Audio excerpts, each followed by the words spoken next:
तीर्थांचे हे मूळ व्रतांचे हे फळ ब्रह्म ते केवळ पंढरी.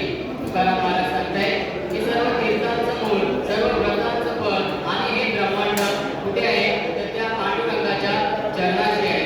आणि तो पांडुरंग पंढरपुरामध्ये जसा सगुण रूपामध्ये आहे तसाच तो निर्गुण रूपामध्ये आपल्या अंतरी आहे. कायाली पंढरी आत्मा हा पांडुरंग.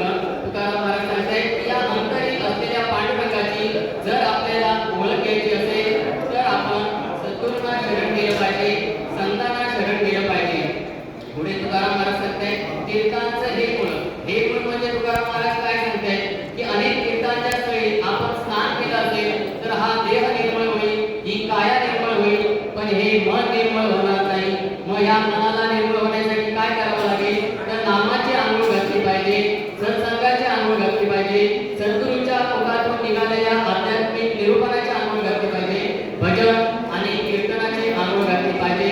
तर खऱ्या अर्थाने हे मन नामस्मरणाकडे भक्ती आणि उत्तम कर्माकडे घेऊन ते पांडुरंगाच्या चरणाशी जाईल. पुढे तुकाराम महाराज सांगतायत की अशा या पांडुरंगाला आपण मी माझ्या डोळ्यांनी बघितले.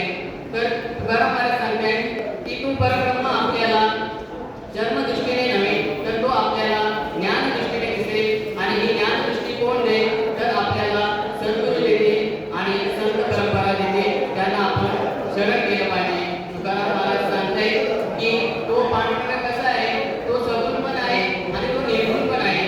ज्या ज्या वेळेला भक्तांवर संकट आली त्या त्या वेळेला तो पांडुरंग राम म्हणून आला, कृष्ण म्हणून आला, पंढरीचा पांडुरंग म्हणून आला, संत म्हणून पण तोच आला. आणि तो निर्गुण कसा आहे तर या ब्रह्मांडाला चालवणारा पण तोच आहे. ज्याने चालविले जाते चालायचे तोच चालत आहे, ब्रह्मांडातही जाते.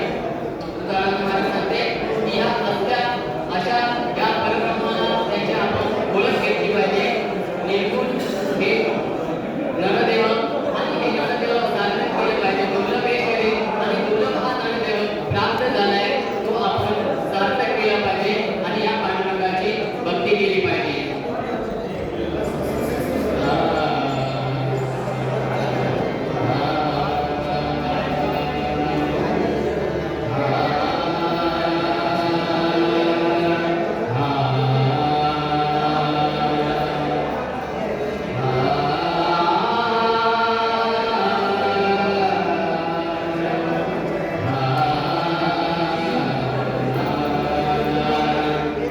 तीर्थांचे हे मूळ व्रतांचे हे फळ,